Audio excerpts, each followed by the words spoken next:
Hi, welcome to Low Income Dreams. I'm your host, Sean. What you doing? I'm recording a show. Ooh, I want to help. Hi, I'm your host, Nadia. No, I'm the host. Oh, okay. Today's guest is... Central Valley comedian Tyson Paul.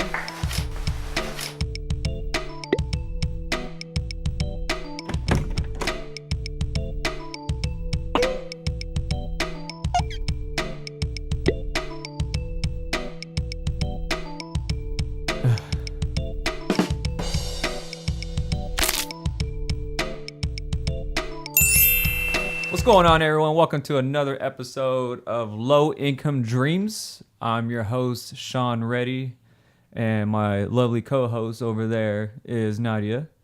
Say hi, Nadia. Hey.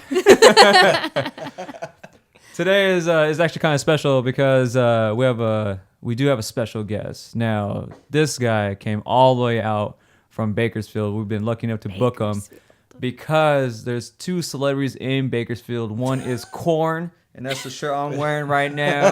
And the second celebrity of Bakersfield is my man, Tyson Paul. What's going on, Tyson? I've never been called a celebrity ever in my life.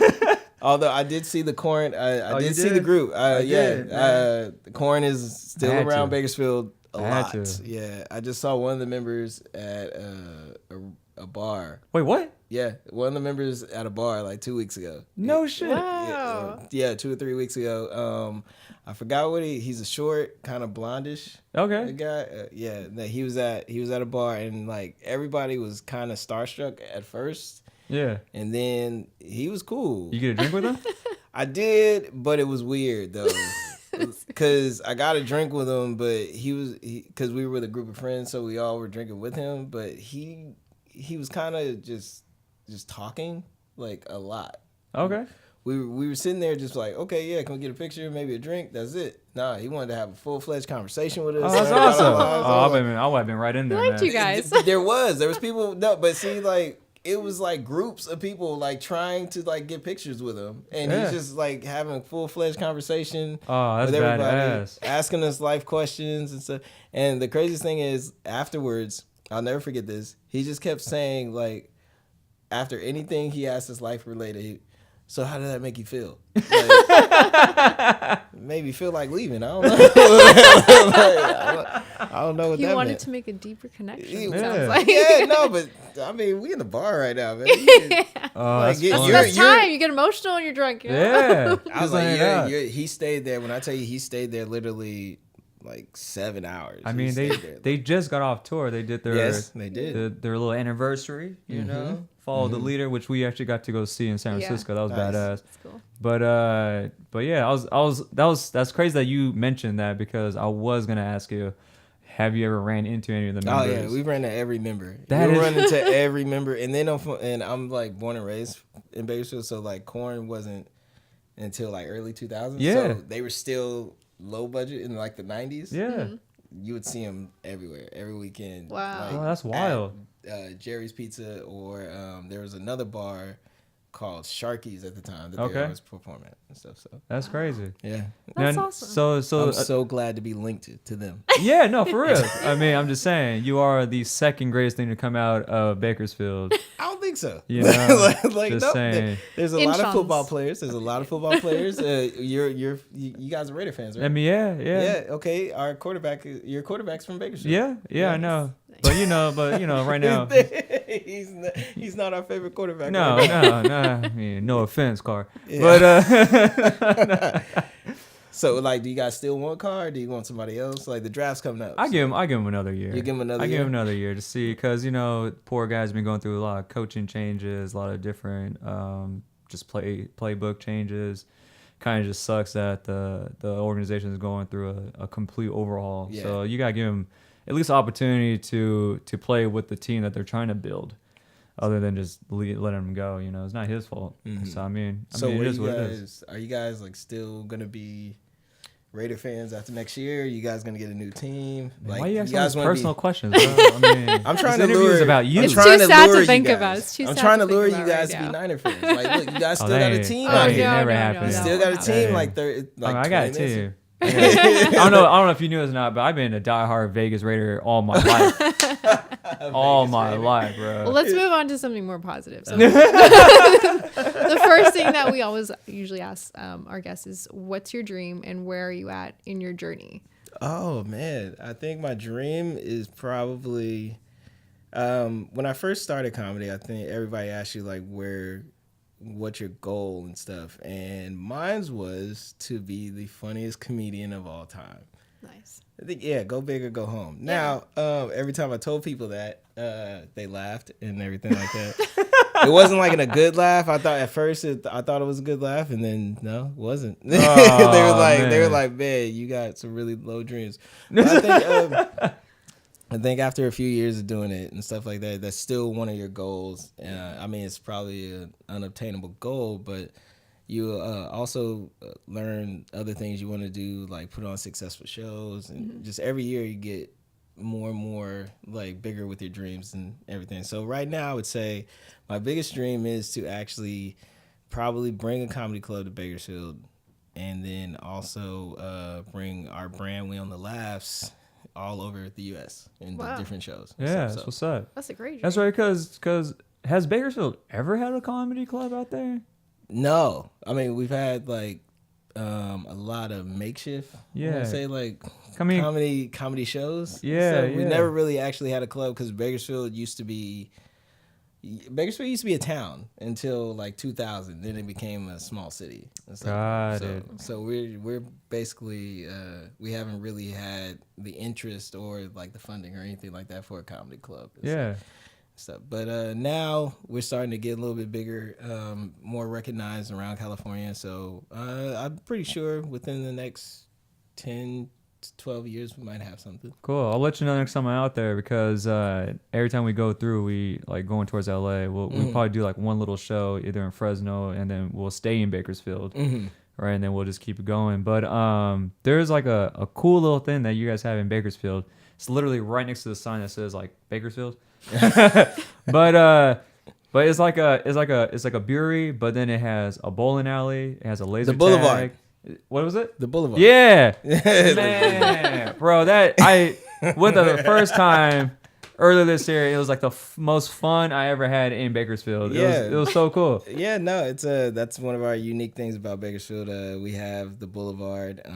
Didn't know that it got to San Francisco or the Bay Area. Yeah. Didn't know that was that popular. Man, I'm telling you. that. Well, we yelped it, and people said if you're going to stay in Bakersfield for a night, that's the thing to do. Well, yeah, because in Bakersfield, the weird thing about things in Bakersfield, there's always something new coming up. Okay. Oh, that's cool. So we, as Bakersfield people, we like to try everything for the first 2 weeks and then never go again.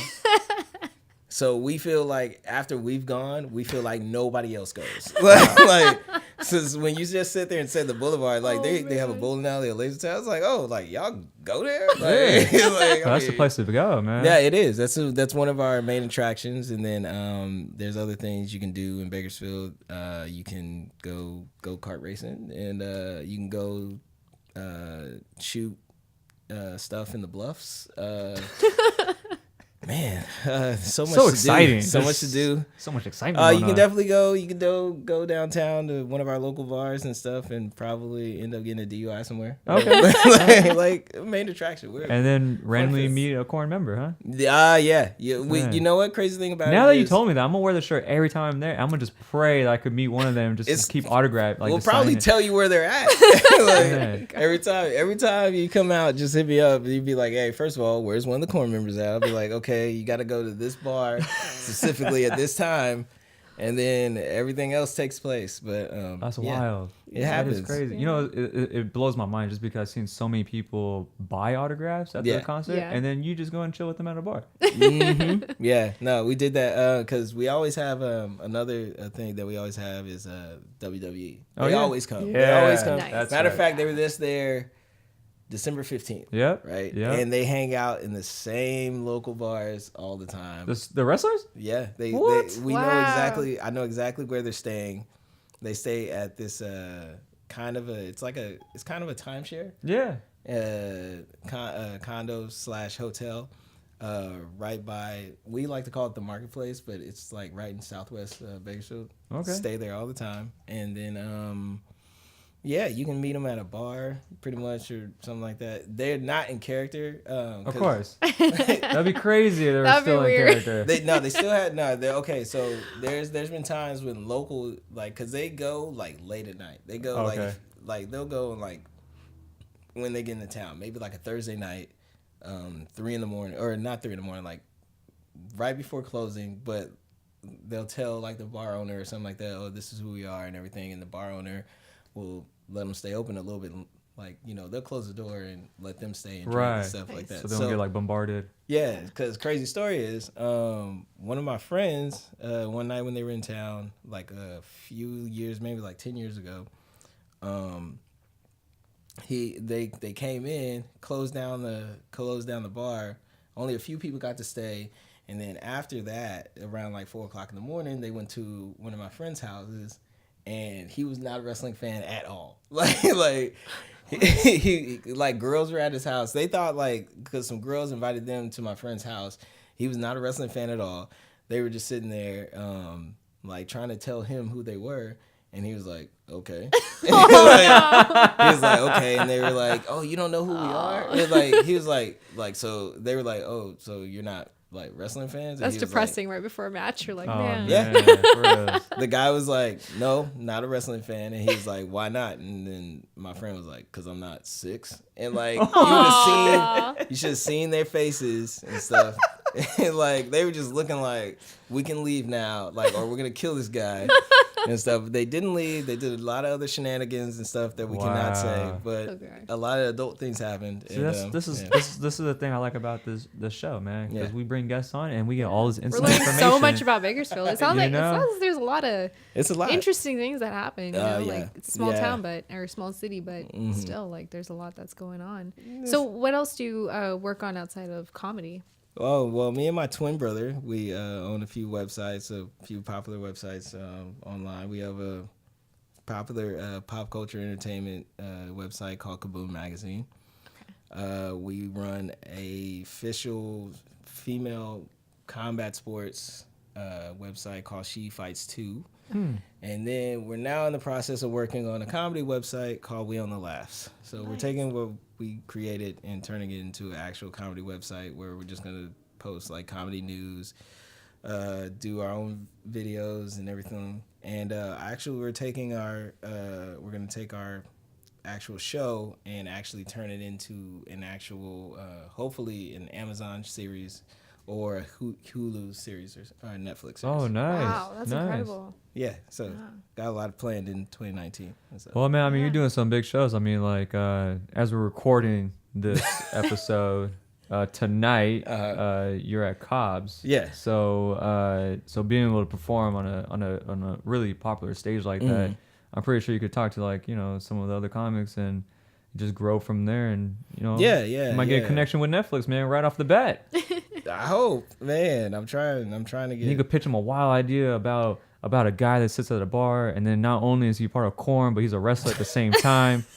And a comedian. I'm telling you, man. Your story alone had just endless potentials. Well, I mean, your guys' story probably has a lot more potential than mine. I mean, you guys call this low income dreams, so basically, you guys got your own little talk show that can turn into a Netflix series, right here. Bro, I mean, we all start from a struggle, you know. So, started from the bottom. Yeah, it's like my dreams are still low income. By the way, if anybody wants to fund me or anything like that, man, like, I'm just telling you, any of these tech guys out here, if you listen to this, like, they're always looking for funding. Always need sponsorships. Yeah, always need sponsorships. Yes, no, yeah, definitely. So how'd you get into the whole like female like MMA thing though? Like, how'd you like decide to like really just focus on the female portion of it? Well, I've always been a fan of boxing and MMA. Or me and my twin, we've always been fans of basically combat sports. He used to do amateur Muay Thai fighting.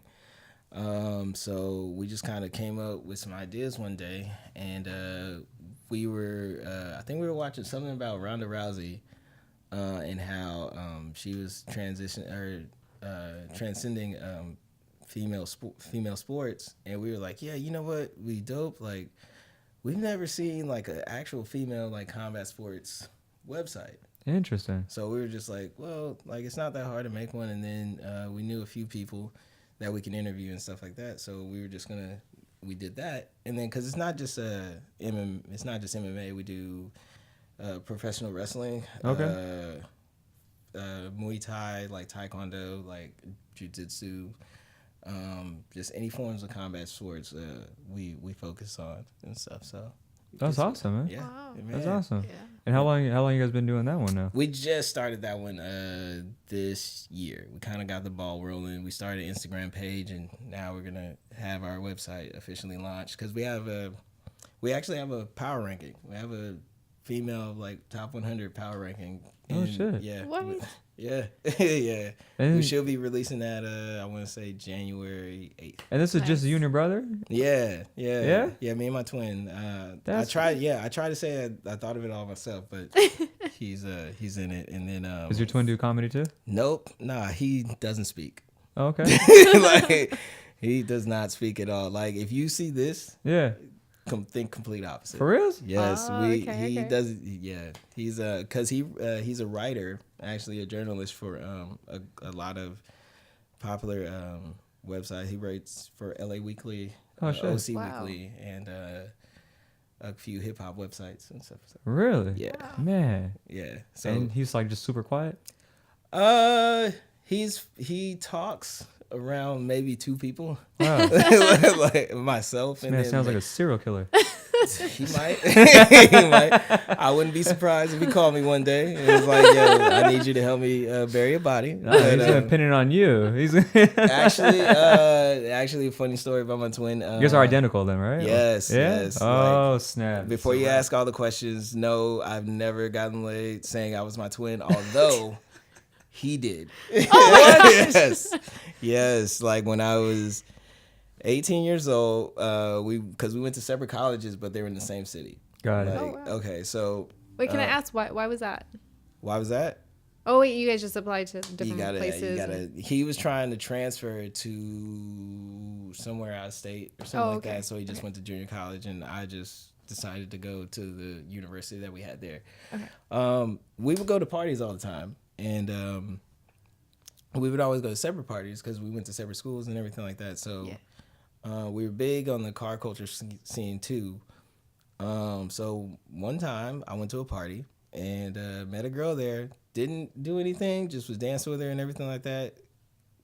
Didn't get her number, but I would see her at multiple parties all the time. So I was like, I don't really need to get her number.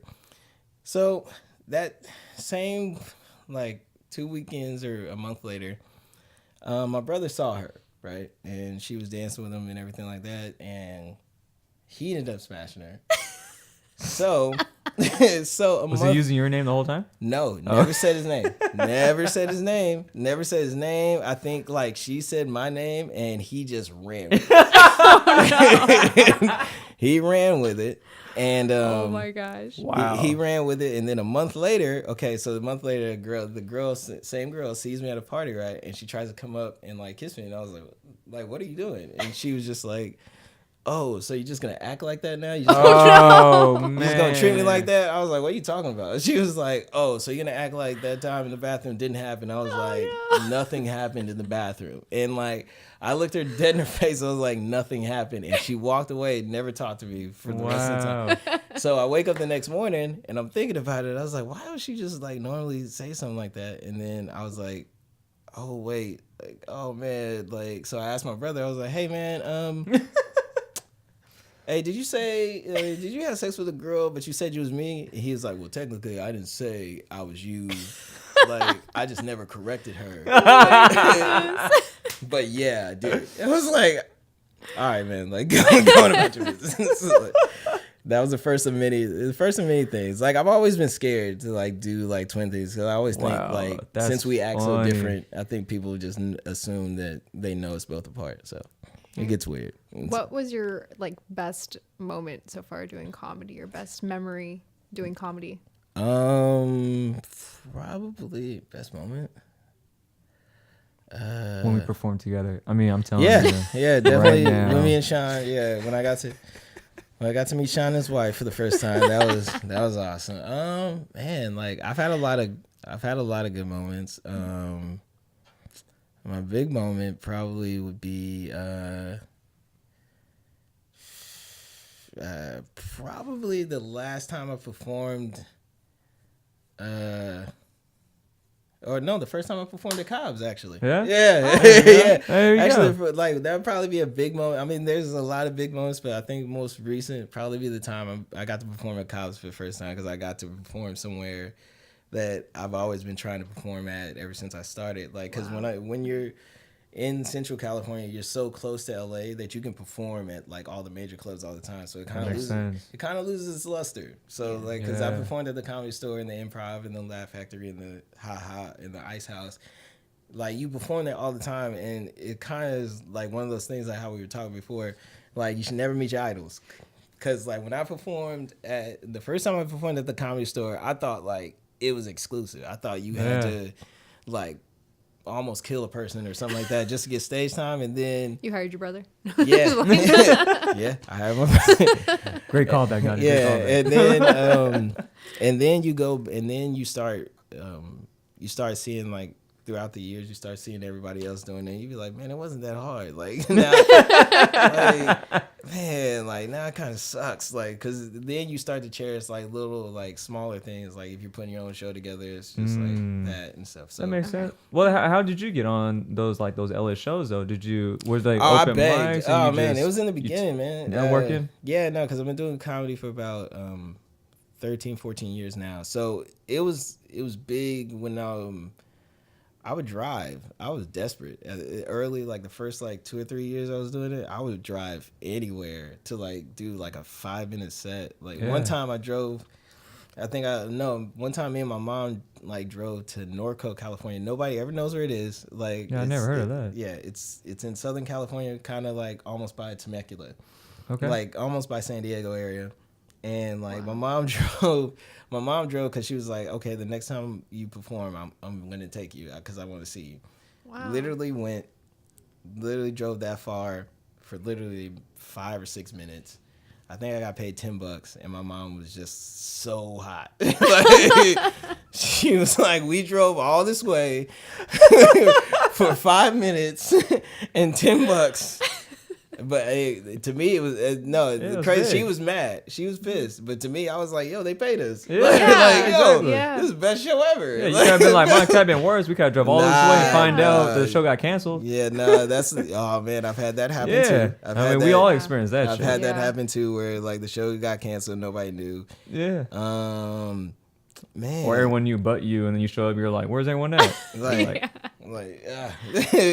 I've had those shows where what you mean? All right, let me just get 2 drinks in. Yeah. I've had those shows where the guy was like, oh yeah, we're expecting a major crowd, man. Last week we had about 300 people in here, and then one person shows up. What you talking about? Only one person? Hey, he was cool. He was a cool one person. He was a cool one person. He was laughing at everybody's jokes. He was attentive. Yeah, we had a conversation on stage and everything. So. We've talked about that before. A lot of people looking from the outside, they're like, you only got paid that much, to do that. But you're getting paid to do your dream, and you're on stage for however long you're on there, maybe 5-10 minutes. But any sort of pay that's coming in is you appreciate it because you would do it for free. Yeah, I think people. If you really, because now I see a lot of people that want to do stand up and they do it, and they like it for a year. Yeah. But I think the first year is the easiest year because everybody wants to see you. Yeah. All your friends want to see you. That's when you get on those bringer shows. All your friends want to see you. Your material's kind of fresh. You're dedicated to just writing and everything. It's that second year, third year, and fourth year, and fifth year when nobody wants to see you anymore. Yeah. We've already seen you twice. It's hard to come up with excuses. Not excuses. It's hard to get people to come to your shows and stuff. Or they're like, are you going to be doing the same jokes? Yeah. And then there was this one time, it was it's funny you mentioned this because recently I was doing a show at a barbecue spot, and the guy was he was just so anal about his show, or not about his show, about his establishment. and he was he was worried about like just selling like the food in the bar and everything like that. So we're sitting there, me and my boy Lido, we're sitting there, and like he's just asking me questions, and you could just tell I'm just looking like, okay, like he was just like are you understanding? I'm just trying to help you make money.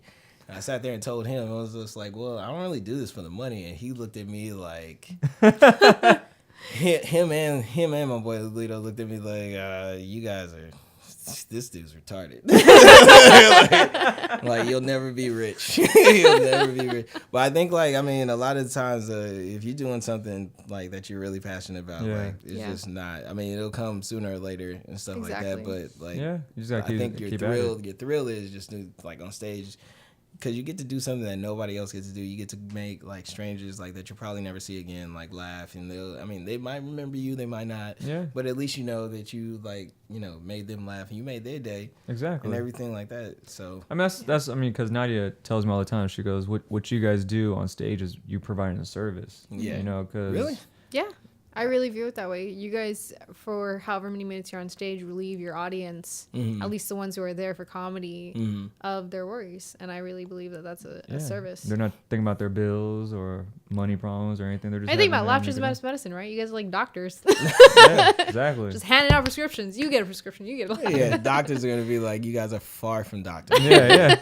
Don't ever get us mistaken. Like, no, because it's actually kind of funny. So it's like, yeah, I see what you mean. Like, we do provide a service and everything. So, yeah. But it's a trip, too, because I'm just going off of what you guys were talking about earlier, which is, like, people see how much money we make, and it's, like, not that much, and they're like, why are you still doing it? But the way I break that down to justify it for myself is, like, well, if I get paid $10, you know, for, like, a 15-minute set or whatever, people don't even make that in an hour. I mean, a lot of people do. A lot of people make depends. A lot of people make way more than that in an hour. But no, I think I've been to Iowa. I mean, I haven't been to Iowa. I got my brother in Iowa. He's making less than $10 an hour, and I'm like, I don't know what your brother does, but your brother need to get a career. That's what, like, your brother needs to get a career. He needs to. I don't know what Dairy Queen he works at there, but like, he might want to quit. He can come quit and join a podcast with y'all. Like, he'll probably get paid more. But I think that there's ways. I mean, there's ways of like making money in comedy. But I think like comedy is so competitive. It is that like sometimes it hurts like the comedy as a whole than helps, like, because you just have like comics, because I hate comedy competitions. I hate being in comedy competitions because like people that tell you like, it's a comedy competition and you win this much, and this much. I was like, how are your jokes going to be competitive with somebody else when really you're just telling them to an audience that's not in the competition? Like, I think the goal is to make the audience laugh, not like to win a prize or anything like that. Yeah. I mean, there's times you can like, do a competition and it's actually okay. Like, okay, we picked the funniest person in the room and stuff like that. Yeah. But like some of these competitions would be like, well, you got to go through different rounds and all this other stuff to gain like $500. Yeah. Nobody cares. Like, that's like when I was taking art classes, right? Mm-hmm. You're drawing, and then you know your teacher grades it, and you're like, how could you give me a grade on my drawing? You know, like, it's my drawing. It doesn't make sense to me. I use a strip club mentality. It's like, I don't know. What's a strip club mentality? They never do like, okay, like most creative stripper wins $500. Like nobody cares. She's getting paid anyway. I'm still giving you my money. Like, man, Lollipop is still getting through college. That's a good. I like that. That's a good mentality. Like no, like my job. Her job wasn't to impress a judge. Her job is to impress the room. That's why she got to get paid. Like, I like that. That's there true. You go. I want to back up for a moment because you spoke about your mom took you to that show early on. How is the support from like family? Now, my mom is actually kind of supportive because she kind of realized I'm not gonna give up on it. Nice. Like at first she was just like, because she's like, well, you went to school for econ, but you don't use it. Like. And because my mom, she's like, you're a bright person. Like, why don't you like go do this, and this? This sounds so familiar. And I'm like, Mom, this is what I want to do. And like, because when I was, I'm very shy when I'm around my mom. I don't really speak like much. I mean, we conversate with each other, but like, I don't really. Like, she doesn't, there's two sides of me. There's one side of the house and then one side I go out or something like that in front of my mom. This is only in front of my mom. Not is it opposite with your brother? He's very talkative with your mom? Oh, no, they don't talk. Oh. Like, okay, I'm just, he like that with everybody. You guys are opposite. I was figuring whatever you don't do, he does. He like that. My brother is the most awkward person to ever walk in a room. Like, in a cool way. Like, not in a cool way, but like he's. How you gonna say in a cool way? Not in a cool way. In a cool way, but not in a cool way. He just has, he's just one of those people, he likes the way he does things. Does he support you in the comedy? Yeah, he does. I mean, he supports me, and then he supports me but bashes like other comics. So I feel like he's me if I didn't have a twin. That's a good brother. Yeah. Oh yeah, no, my brother is quick to tell me it's like somebody wasn't funny. Like, never book that dude again. This person never book her again. Why do you have this person? Like, my brother is the biggest critic. All right. Like, we're working on the comedy website, and he was like, all right, look, so yeah, I'm gonna, you know that one person that you guys always work with? Yeah, like such and such. He was like, yeah, okay, they can't be on the website. Like, they gotta go somewhere else or something like that. I mean, I respect his, like, cause he's basically, if I'm somebody, like, I don't like to give anybody bad news or like give anybody any type of like negative criticism or anything like that. I'll tell somebody like, oh, like, you should probably do this, and this, or like, yeah, it wasn't funny, but if you do it like this, then it might be better. Got it. Yeah. My brother is like, you suck. Like, you suck. They suck. This whole place. He tells me he tells me I suck, like, but not in a way. He'll be like, man, sometimes like, that helps though. Sometimes, but then sometimes I'll be like, you just don't know comedy, bro. Like, I don't come to you asking you about hip hop and say like, yo, man, like, I thought that dude Drake album sucked. He'd be like, it did, but first of all, like, it went platinum, like, cause he writes articles, he writes like album reviews and everything like that. And now, like, read his reviews, I'll be like, hey man, you should have talked about this and this and this, and he'll be like, well, see, you can't talk about that because if you talk about that, and then he'll just get mad and he'll literally hang up on you. Like, he don't care. I gotta go. Boom. Like, he doesn't care. But what other shows do you have coming up? I think we have Cobb's tonight, which, I mean, we have Cobb's December 30th, and then after that we start the new year. We usually do our We on the Laugh shows in the Central Valley the first Saturday. Okay. And then we do a show we call Giggles the third Friday, but we might be moving that to Saturdays. And then we started an urban comedy one that we don't have in the Central Valley a lot of the last Friday of the month, called Black Fridays. Okay. And so that how can people like find this online or Instagram? We have what's the Instagrams? We on the Laughs. Is one, then Giggles, TGR, Bako, and then WOTL Black Fridays. Okay. So cool. It happens. All right. Well, we're going to wrap up, and the last thing that we ask is, what advice would you give to somebody who wants to either do comedy, pursue their dreams, or maybe run a website like you guys are doing? Don't sell drugs. Like, if I'd have knew then what I knew now, and the prices of Molly and ecstasy and all this other stuff, I'd have sold drugs, man. Like, and then on top of that, like, I would have been one of those drug people that, like, I'd only sell drugs for like the first year, because like you never see anybody that's in their first year get arrested and go to jail. You always see them in there like 10 years, already 20 million in. I thought you said don't sell drugs, but you're saying don't do anything but sell drugs. Oh my goodness. Like, oh yeah, all those dreams and everything like that. If you want to run a comedy website, if you want to do a podcast, all that, no, don't do that. Sell drugs. Like, look, get your drug game going, okay? Sell dimes and nicks. I was about to tell you, don't write no more children's books. start selling children Coke, okay? You don't do these podcasts, don't do these comedy shows no more. Get out there in these corners, B. Get you some cornrows, man. Start coming up with a drug name or something like that. That's so funny. You can be sleazy. You can be sleazy, man. Have these people calling you, everything like that. Go back to Cousin Sean. Yeah, go back to Cousin Sean. Hey, man, I gotta go talk to my Cousin Sean real quick. But no, in all seriousness, I say support. Just do it. I mean, don't worry about the support, because I think that's the number one reason why people usually fail or stop like pursuing their dream, because they feel like nobody's supporting it. Mm-hmm. And like it doesn't matter if one person is really like behind you or like 300 people. If you're not invested into it, it's not gonna work. So I mean, just you're gonna have days where like you just feel like nobody supports you or nobody like just really understands anything. Mm-hmm. Like you're gonna probably have days, months. It's gonna be a lot of it, and you just gotta find the motivation to do it. That's pretty much it. That's kind of what I do all the time. So that, and think I could be selling drugs. But I mean, listen to my idea. Sell drugs. I mean, you are in Bakersfield. Nah, man. Bakersfield drug dealers is hard, man. They're the weirdest drug dealers ever, man. Like they got bad business hours, and no, they're just they're waiting for the wrestlers. Yeah, they're weird, man. And then like, no, it's not good.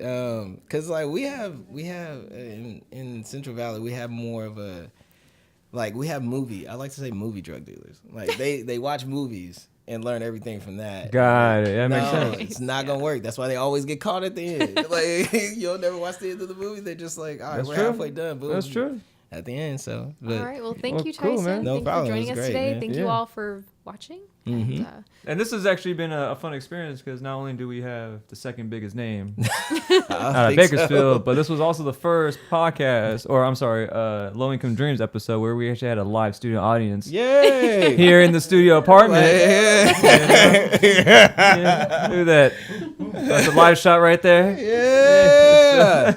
Yeah. Carpet, man. so comfortable. Christmas tree still up. But yeah, man, appreciate you stopping by. Thank you. Making your way all the way down from Bakersfield just to do this. Yeah. You know, it means a lot, man. And kill it when you go on stage tonight at Cobb's, man. And hopefully you come back, man. Yeah, I'm gonna come back when it's no longer low income dreams. It's like high price dreams, like lifestyles of the dreams and famous. Like, there you go. Yeah, that's true. We have to evolve eventually, right? Yeah, eventually. Yeah, go with it, man. I don't want you guys 20 years from now. We're still doing low income dreams. Like, man, y'all might want to sell drugs or something like get your drug game started. You put me at the top already. Yeah. No. Oh shit, it was man. a pleasure. Appreciate it, man. What's the social media like forums that they could reach at you? Like, what's your handles and stuff? At Comic Tyson Paul. For We on the Last, it's We on the Last. For our Giggles site, it's Giggles TGR Bako. And then for our Black Fridays one, it's WOTL Black Fridays. Cool, man. Mm-hmm. Awesome. So definitely thank you for everyone for watching this. Hope you guys enjoyed it. Yeah. And please follow Tyson on all those social media platforms. And then if you want to support the Low Income Dreams, please go to our what's that thing called again? Patreon. There you go. Thank you, Nadia. That's why I need you to co-host. That's why she's here. You know, but Patreon account, follow all the social media platforms that we have as well too, and then of course subscribe, because we need those subscribers to go up. Other than that, thank you, enjoy, and man, thank you, Tyson. Thanks, man. guys. Thanks, guys. Bye. See you soon. Thank you, guys.